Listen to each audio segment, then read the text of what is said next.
Hey, InterVarsity alumni. This is After 4, your podcast for navigating life after graduation. This is both an exciting and potentially tricky transition that you're making, and you might feel a little unsure about the coming weeks and months. We're here to provide you with expert advice, practical skills, and plenty of encouragement as you learn how to keep saying yes to Jesus in your new context.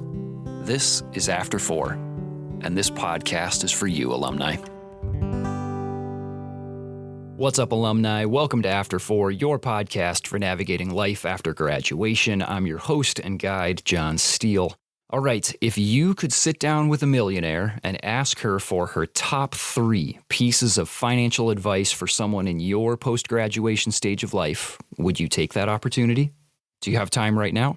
This week, Shang Saavedra of Save My Sense, a millionaire alumna who's living the work-optional life, joins us again to tell us the top 3 things, plus an extra freebie, that she recommends new grads do with their first paychecks after graduation. So grab a pen and paper because we're getting super practical today, and I'll bet it's going to be even simpler to apply than you're anticipating.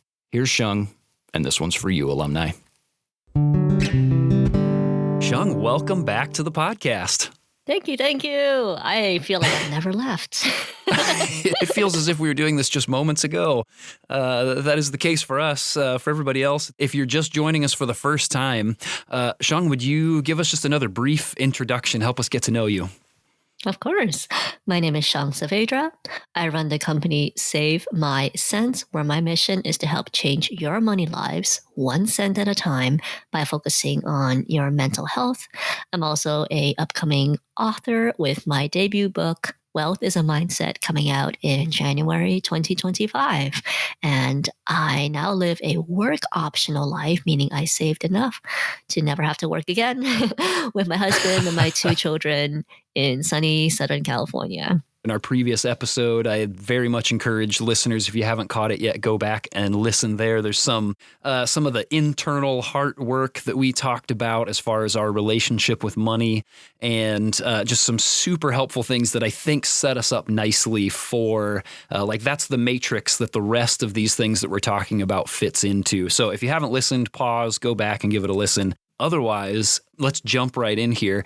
And so, Shang, I'd like to start with a list. If you could give us a list here, and that's, once again, if you could sit down with somebody in their first year of life after graduation, they are learning what to do with their consistent paycheck from their full-time gig moving forward. Could you give us your top 3 tips that you would recommend to someone who finds themselves in that stage of life? Of course. And these tips come from me having coached hundreds of people at the beginning of their careers to be on their way when it comes to financial success and avoiding debt. Nice. So listen closely. Your first thing is you need to set aside at least 1 hour a week to work on your finances, particularly by tracking your expenses. Okay. Second thing you're going to do, and this sounds hard, but you got to do it, is you have to save a 3-month essential needs only emergency fund, and that is going to go into a high yield savings account. Okay. And the third thing I'd like for you to do is to spend your credit card like it's a debit card. So never put more on that credit card than what you have available in your bank account. Okay. I have lots of questions about each one of these tips. So first of all, 1 hour a week tracking expenses. Why do you say 1 hour each week specifically, as opposed to just at the end of the month, I go through and I log my expenses and then I move on to the next month? Because the end of the month is for the experts only, like me. No, just kidding. But because when we get to the end of the month, it's very likely that most people have blown through their entire paycheck. And we need to be intentional about how we assign the money that our Lord God has given us. And so catching your actions earlier in the month, maybe even before your paycheck gets deposited, means that you have a plan.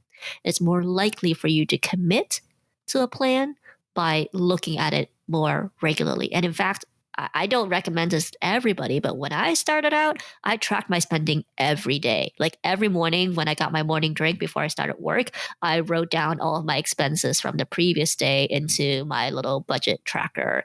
But I don't that's I think a little bit too detail oriented. So I'd say once a week. And the reason why I emphasize this is because this data is essential for you to know what the heck is going on with your money. I've met Yes. so many people who they're like, for 10, 20 years of my life, I have no idea where my money went.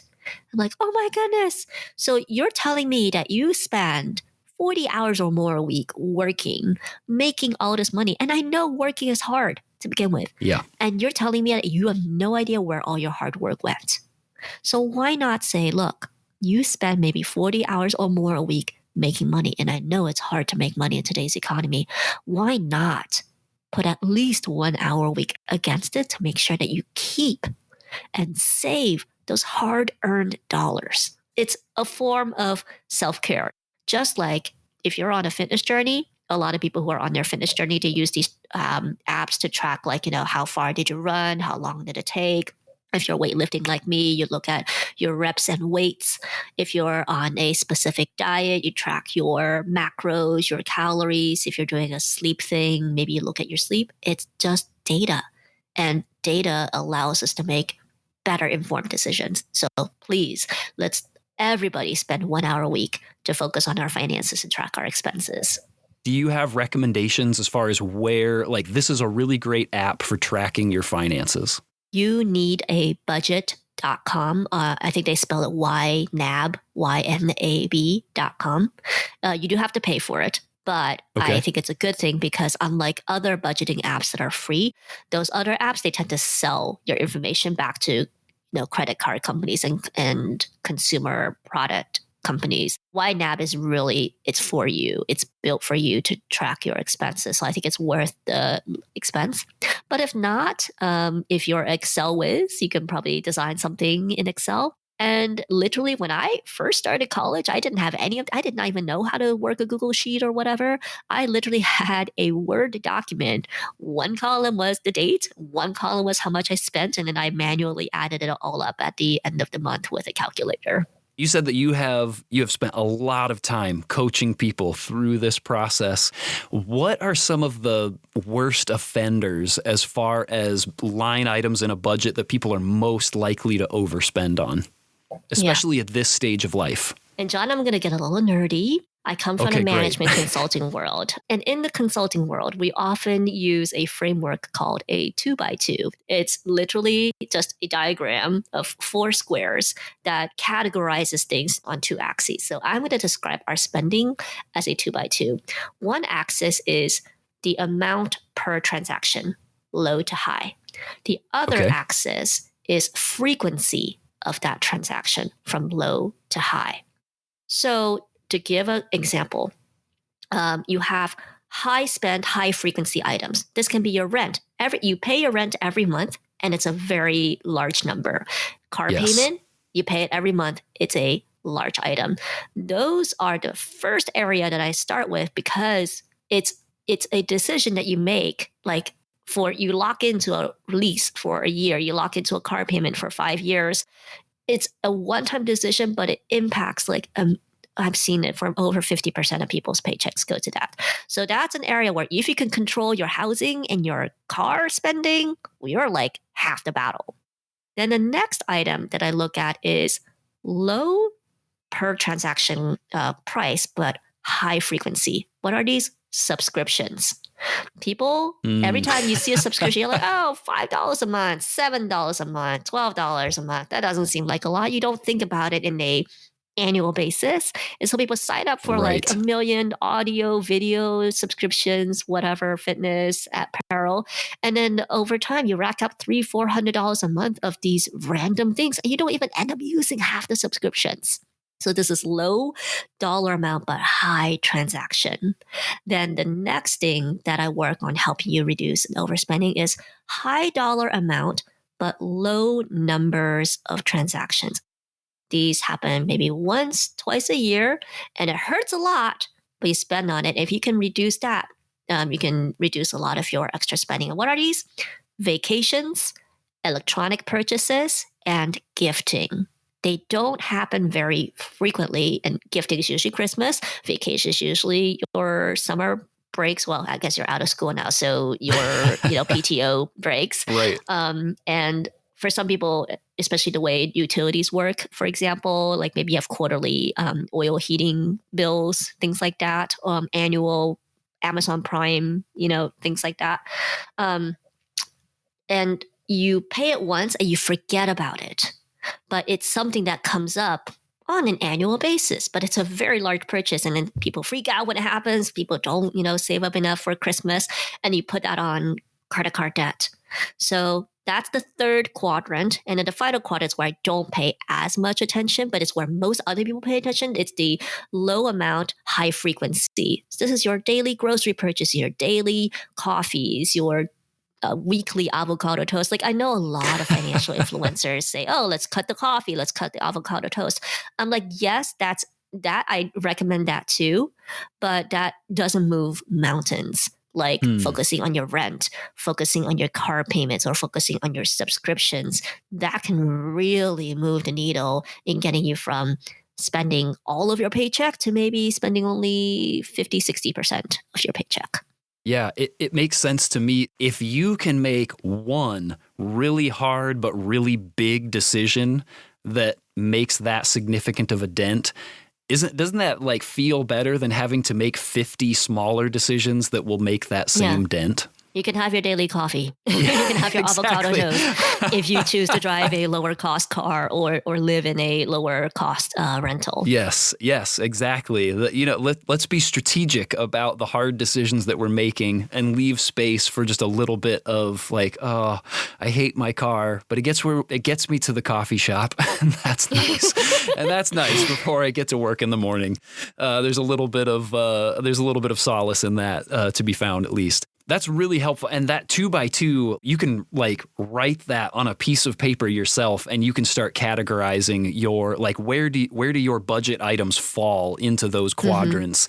And then you can start making some contextualized strategic decisions. Okay, so then your second tip is your 3-month essentials only emergency fund that goes into a high yield savings account. So I think most of my questions here are just around terminology to make sure that we're all on the same page. You said essentials. So what are and what are not essentials that you should plan for in preparing to save those 3 months of an emergency fund?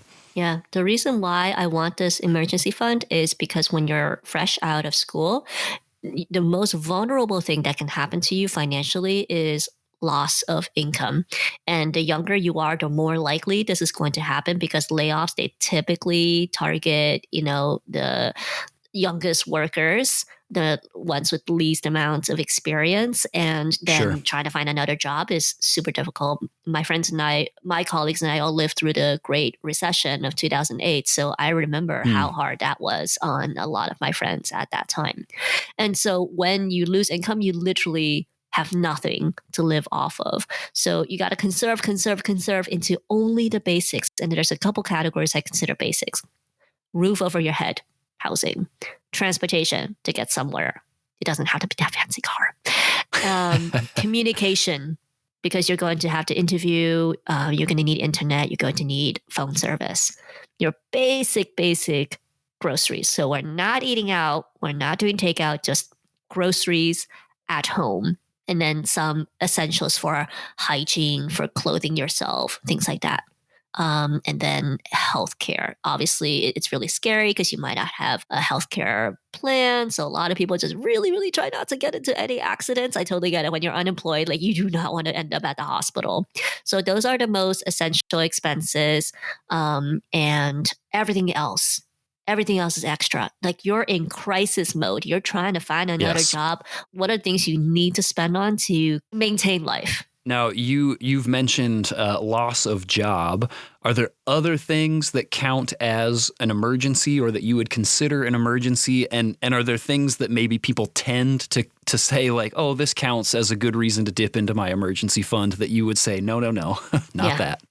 Well, acts of God, really, acts of God are an Okay. emergency. But I mean, accidents, car repair, a lot of like unforeseen car repairs would count for sure. Um, uh, Healthcare that wasn't like part of your normal plan, like if you suffered like a broken bone or something, some accident, and you have a hospital bill left over from that. Obviously, there's that. So those are the most common emergencies that I've seen, particularly among young people. Obviously, there are other contexts as you age more, but yeah, most things in life can be planned for, and some people argue that Christmas is an emergency. I'm like, no, it's not. You don't have to buy Christmas gifts. You just feel obligated to buy Christmas gifts. And some people, and this gets to when you're older, if you become a homeowner, over time, you need to maintain your home. But my goodness, most people don't plan for maintaining their homes. They don't have money set aside for when the fridge breaks or when the air conditioner fries on 100-degree day. But if you regularly plan for that, then it's not an emergency. But regardless, you live and you learn. That's why I'd like to say we're going to just start with a 3-month emergency fund. And if you're constantly raiding that fund, even though you are employed, then that might be a sign that you need to reevaluate what an emergency is. Yes, that's good. That feels like one of those places that we can convince ourselves that something is an emergency when it's really not. The last thing that I'm wondering about our emergency fund is this high yield account. Now, I feel silly saying this, but I'm fairly new to the game of high yield savings accounts. Like within the last year is a place where it's for me and for our family has become like we should do something with this. So can help us understand like what a high yield account is and why it's strategic to start taking advantage of it right now for your emergency fund. Yeah. And yield just means interest for people who are not familiar with the term. So in general, you have two places to put your money in a bank that you're not investing. You can do a checking account and a savings account. A checking account literally just holds your money. It doesn't pay any interest on it because it's just meant for daily expenses. A savings account, if you open it with a traditional brick and mortar bank like JP Morgan Chase, Bank of America, Wells Fargo, they pay diddly squat in interest, maybe 0.01% a year. I think it's literally bad. insulting to put your money in that and call it a savings. But at the same time, we have inflation. Typically, the cost of goods go up by around 2 to 3% each year. At least that's what the Federal Reserve is trying to, move us to. And so you, at the very least, need your emergency fund to keep up with that. And then instead of trying to add to the emergency fund each year, just let it grow in interest. So these non-brick and mortar, online-only savings accounts offer interest rates that are close to matching inflation so that you don't have to work so hard to keep adding to your emergency fund. So very common providers at this time include Capital One. They have a fantastic online high yield savings account. Ally Bank, ALLY, is another one. Marcus by Goldman Sachs, another one that a lot of my clients use. You open these up and they will have higher paying interest rates, which right now are artificially higher because the Federal Reserve has raised interest rates. So you're seeing payouts of 4 to 5%. We know that that's not going to be forever. But at any given point in time, the interest that you receive on your deposited balance in a high yield savings account is going to be greater than any savings account you open with a traditional brick and mortar bank. When we opened an account, I mean, we almost do a spit take when you open up the information about how much your account has grown because of having been so used to just a regular brick and mortar savings account with the less than 0.5% interest rate every year that you're like, okay, I'm going to make like literally a quarter over the course of this year. And then you open up this account and after a few months, you're like, I've made like tens, if not almost $100 in this account. It's just like kind of crazy. And again, that also depends on how much you're able to put into it and everything. Right. But what counts as 3 months for you? But it is a significant difference when you start using that. And that I wish this is something that we would have started using a long time ago. You heard it from me, so go do There you go. it. Absolutely. And I can attest that it's a great strategy. Let's jump to the third one. This is the third one in particular is the one that I think that there's potential for some like contention around. I mean, just the idea of a credit card itself. And using that as part of your financial strategy. It feels like this is one of those things that you fall on one side of the line or the other. We'll get into that in just a moment. But you said to spend your credit card like a debit card. And so can you speak into just a little bit about like what stands to happen if you don't follow that piece of advice? Yeah. Credit cards, you probably got sold at least one or two when you were on campus, are literally handed out by financial institutions like candy from a stranger because they know that they can make a lot of money off of you if you start to incur debt on them. A credit card comes with a pretty high spending limit, even when you're fresh out of college. I think the first spending limit I got was like, I think $3,000 a month was my initial spending limit. And let's say you get this card and you see that spending limit, you might be lulled into this false sense of security where you're like, oh, I can spend $3,000 a month on this card. Now, let's say that you actually make after taxes $1,000 a month. Then you start to incur $2,000 a month of debt.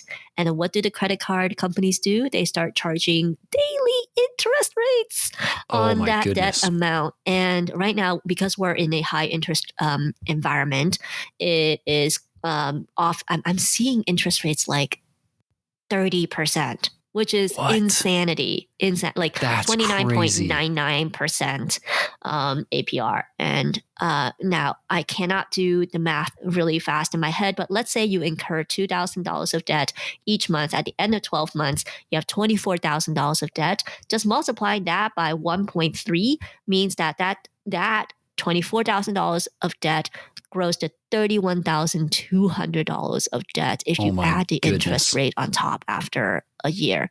Now, imagine if you're still making that $1,000 a month, this is going to be impossible to pay off. Yes. So if we can just curtail it from the start by saying, however much money I got in the bank, minus what I spent on a credit card is what I have left. So that's why my point number one of tracking your expenses works here too, because you have to keep track of how much you're spending and like deducting that mentally from your checking account to make sure that you don't end up in credit card debt, because credit card debt is one of the most horrendous debts to dig yourself out of at the end of the day, probably in some ways worse than student loans because the interest rates are not as high on student loan debt. But credit card debt, it can literally balloon you into bankruptcy.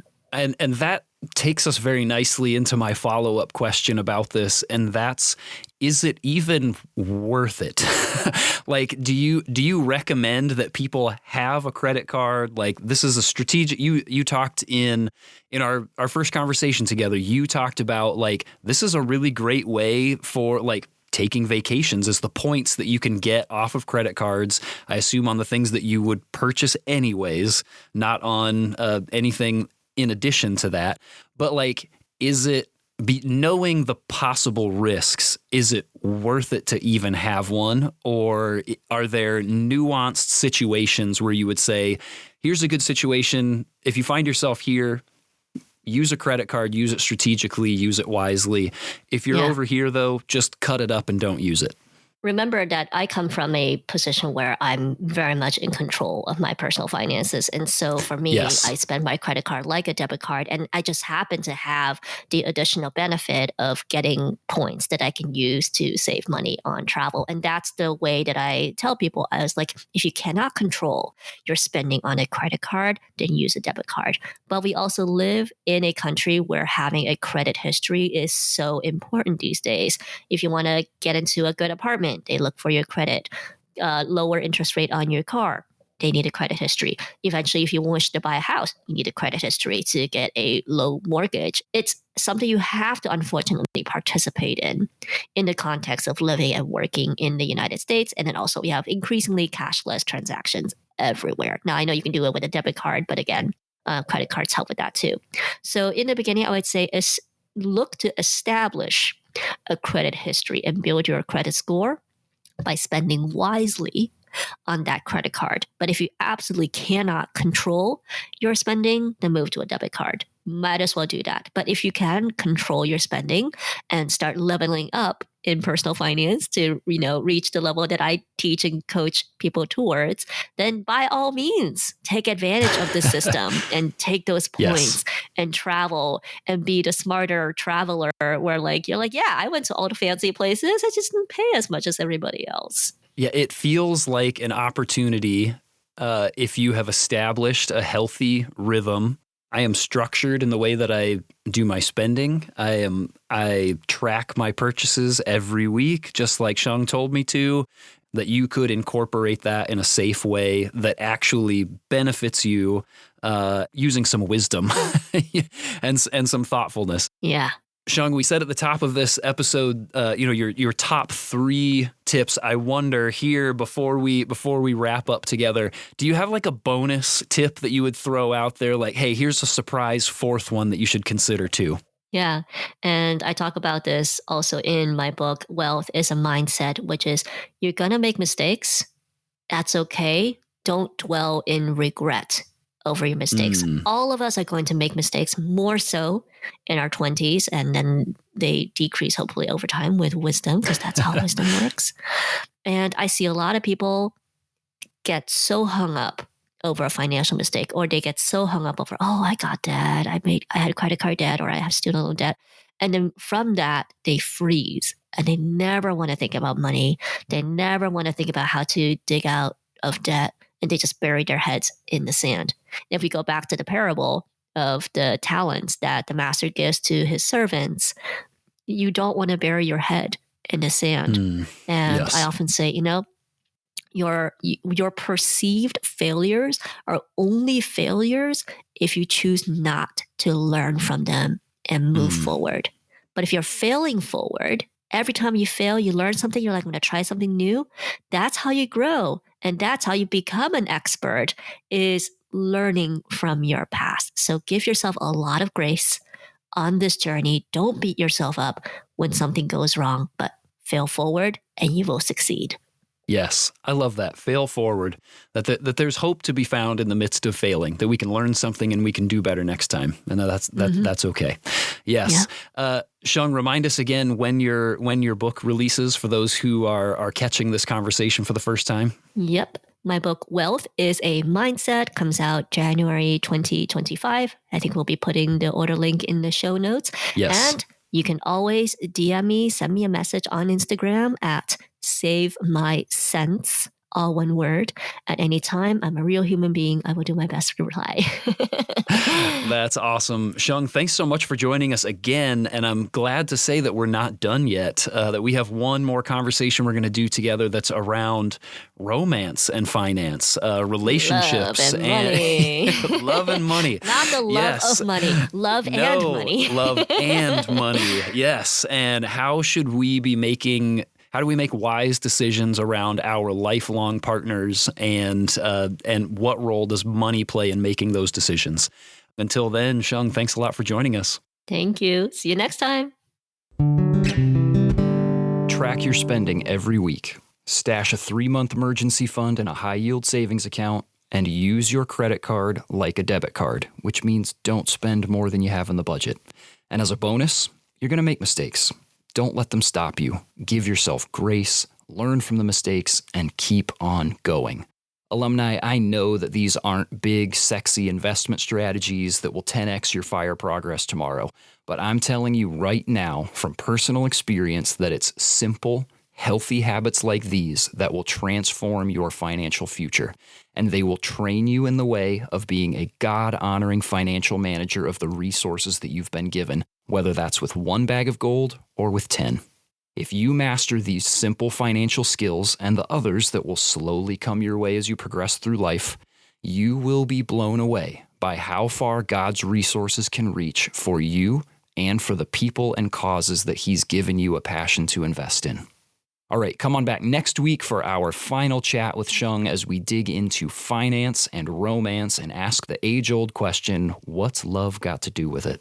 Until then, share this with a friend who needs to hear it, and I will see you in the after, alumni.